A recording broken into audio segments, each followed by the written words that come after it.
Master minds the pride of India. Inter, MPC, BiPC, MEC, CEC చదివిన విద్యార్థులకు CA మరియు CMA foundation కొరకు నూతన బ్యాచెస్ ప్రారంభం. హైదరాబాద్ నగరంలో పారిశుద్ధ్యం, పరిపాలనా వ్యవహారాలని చక్కదిద్దడంపై జీహెచ్ఎంసీ కమిషనర్ ఆమ్రపల్లి ఫోకస్ పెట్టారు. పారిశుద్ధ్య నిర్వహణపై ఆమె ఆకస్మిక తనిఖీలు నిర్వహించారు. నారాయణగూడ క్రాస్ రోడ్డు చుట్టుపక్కల ప్రాంతాల్లో పారిశుద్ధ్య విభాగం అదనపు కమిషనర్ రవికిరణ్ ఇతర అధికారులతో కలిసి ఆకస్మిక తనిఖీలు చేశారు. చెత్త కుప్పలు, మురుగునీరు నిలవటంపై ఆమె సీరియస్ అయ్యారు. శంకర్ మఠ్ వద్ద చెత్త తరలింపు వాహనం డ్రైవర్తో మాట్లాడారు. పాఠశాలకు వెళ్తున్న విద్యార్థినితో మాట్లాడి స్వచ్ఛ ఆటోలకే చెత్త ఇవ్వాలని, తోటి వారికి కుటుంబ సభ్యులకు తెలియచేయాలని కోరారామె. అనంతరం ఆమె కార్యాలయంలో విభాగాధిపతులతో సమీక్ష నిర్వహించారు. సాయంత్రం సందర్శకులు, ఉద్యోగుల సమస్యలపై వినతులు స్వీకరించారు.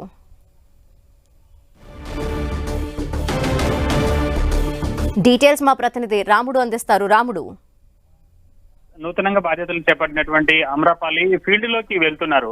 క్షేత్రస్థాయిలో ఉండేటువంటి పరిస్థితులను తెలుసుకోవడంతో పాటు నగరంలో పారిశుద్ధ్యంపై ప్రత్యేకంగా ఫోకస్ చేశారు. వర్షాకాలం కావడంతో రోడ్లపై పడ్డటువంటి చెత్త నాలాల్లోకి వెళ్లి ఆ నాలాలు జామ్ అయిపోయి వరద అంతా కూడా రోడ్లపై పారేటువంటి అవకాశం ఉంటుంది. దాంతో తీవ్రమైనటువంటి ముంపు సమస్యలు వస్తాయి. కాబట్టి ఆ సమస్యలన్నింటినీ పరిష్కరించాలంటే చెత్త నిర్వహణ సక్రమంగా ఉండాలంటూ క్షేత్రస్థాయి అధికారులకు ఆదేశాలు జారీ చేశారు. జోనల్ కమిషనర్లతో కలిసి క్షేత్రస్థాయిలో ఉండేటువంటి పరిస్థితులను పరిశీలిస్తున్నారు. ఎక్కడెక్కడ చెత్త పేరుకుపోతుంది, ఎక్కడ చెత్త నిల్వలు ఉంటున్నాయి, ఆ వివరాలు తెలుసుకోవడంతో పాటు క్షేత్రస్థాయిలో ఇంటింటికి వెళ్లి సేకరిస్తున్నటువంటి ఆటోల పనితీరు ఏ విధంగా ఉంది, ఆటోలు రెగ్యులర్ గా వస్తున్నాయా లేదా అనేటువంటి అంశాలపైన కూడా ప్రత్యేకంగా ఫోకస్ చేశారు జిహెచ్ఎంసీ కమిషనర్ ఆమ్రపాలి.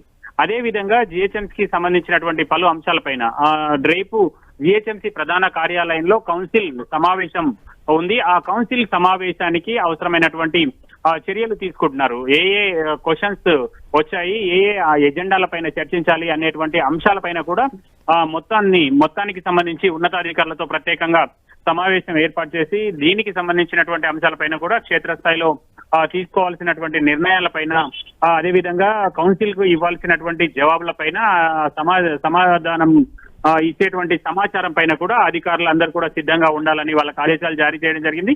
ప్రధానంగా సిటీలో ఉండేటువంటి పారిశుద్ధ్యం పైన అయితే మాత్రం కమిషనర్ ఫోకస్ చేశారు. అందులో భాగంగానే పర్యటించి క్షేత్రస్థాయిలో పరిస్థితులను స్టడీ చేస్తున్నారు, అవసరమైనటువంటి ఆదేశాలు ఇస్తున్నారు. ప్రధానంగా జిహెచ్ఎంసీ పరిధిలో ఏ కమిషనర్ ఉన్నా కూడా ఉదయం సాయంత్రము తప్పనిసరిగా పర్యటిస్తుంటారు. క్షేత్రస్థాయిలో ఆయా ప్రాంతాల్లో ఉండేటువంటి పరిస్థితులు, అంటే ఇప్పుడు వర్షం వచ్చింది, నాలాలు ఎక్కువగా పొంగి పొర్లుతున్నాయంటే అక్కడ ఏ విధమైనటువంటి చర్యలు తీసుకోవాలి అనేటువంటి అంశాలతో పాటు రోడ్లు, ట్రాఫిక్, అదే విధంగా పార్కులు నిర్వహణ కానీ, కబ్జాలు కానీ, ఈ అంశాలపైన రెగ్యులర్ గా ఉదయం సాయంత్రం పరిశీలిస్తుంటారు. అయితే విధులు చేపట్టిన తర్వాత చాలా రోజుల తర్వాత ఆమ్రపాలి ఎటకేలకు ఫీల్డ్ లోకి వచ్చిందని చెప్పుకోవచ్చు. ఓకే, థ్యాంక్ యూ రాముడు.